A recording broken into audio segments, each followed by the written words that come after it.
Welcome to TNPSC ஜார்ஃப் 8th science. விசையும் அழுத்தமும். ஒரு பொருள் இயங்கும் திசைக்கு எதிரான திசையில் விசையை செலுத்தினால் அப்பொருளின் இயக்கமானது குறைந்த வேகத்தில் இயங்கும். திரவத்தினால் பெறப்படும் அழுத்தம் இவற்றால் அதிகரிக்கிறது. திரவத்தின் அடர்த்தி, திரவத்தின் உயரம். அழுத்தத்தின் அலகு பாஸ்கல். nm-2.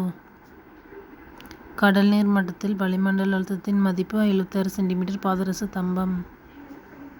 பாஸ்கல் விதி இதில் பயன்படுகிறது. நீரியல் உயர்த்தி தடை செலுத்தி அழுத்தப்பட்ட பொதி.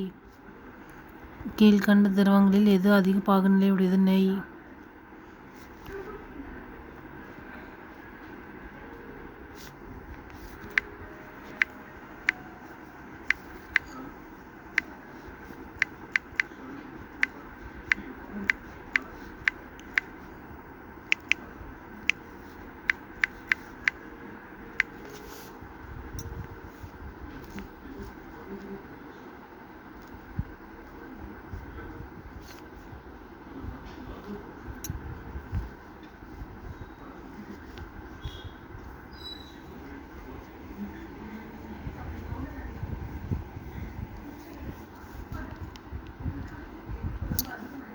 Like, share and subscribe. Thank you.